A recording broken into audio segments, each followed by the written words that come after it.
आगरा में तंत्र मंत्र और झाड़ फूंक के चलते एक 2.5 साल के मासूम बच्चे की बलि देने का सनसनीखेज मामला सामने आया है। दरअसल थाना जगनेर क्षेत्र में 15 जून को एक ऋतिक नाम का बच्चा गायब हुआ, लेकिन पुलिस के लिए ये सबसे बड़ी चुनौती बना हुआ था कि इस बच्चे को बरामद किया जाए। लेकिन उसकी कुछ दिनों बाद किबाड़ नदी में लाश मिली। लेकिन अब जब पुलिस ने इसका पूरा खुलासा किया है तो पता चला है कि पड़ोसी भोला उर्फ हुकुम सिंह ही ने तंत्र मंत्र और कहा जाए देवी को खुश करने के लिए एक मासूम बच्चे की जान ले ली। दरअसल जो भोला उर्फ हुकुम सिंह लंबे समय से उसका दावा है कि उसके ऊपर देवी माँ की कृपा है और अक्सर देवी माँ उसके ऊपर सवार हो जाती हैं, लेकिन पिछले कुछ समय से देवी माँ उस पर प्रसन्न नहीं हो रही थी और ऐसे में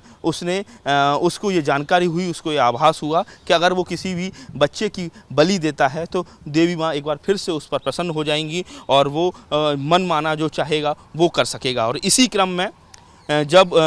उसने अपने पड़ोस में खेलते हुए बच्चे जिसका नाम ऋतिक है उसको पास में ही कुएं के बंद पड़े हुए कुएं के पास खेलते देखा तो उसने उसको बहला फुसला कर ले गया और उसका गला दबाकर उसकी हत्या कर दी और उसकी लाश को किबाड़ नदी में फेंक दिया। और जब तमाम मुखबिरों के बयानों के आधार पर, तमाम साक्ष्यों के संकलन के आधार पर जब भोला उर्फ हुकुम सिंह तक जब पुलिस पहुंची है और बहुत सख्ती के साथ जब उससे पूछताछ की गई है तब उसने इस घटना का खुलासा किया है। पुलिस ने उस बच्चे के जो पहने हुए जो सैंडल थे उसको भी बरामद कर लिया है और ऐसे में कहा जाए इस पूरी घटना के बाद से एक बार फिर से सनसनी फैली हुई है। और जिस तरीके से इस घटना को एक पड़ोसी भोला और हुकुम सिंह ने तंत्र मंत्र और झाड़ फूंक के चलते बलि देने की ये घटना सामने आई है, उससे हर कोई कहा जाए स्तब्ध है, हैरान है और डरा हुआ है। आगरा से नितिन उपाध्याय, एबीपी गंगा।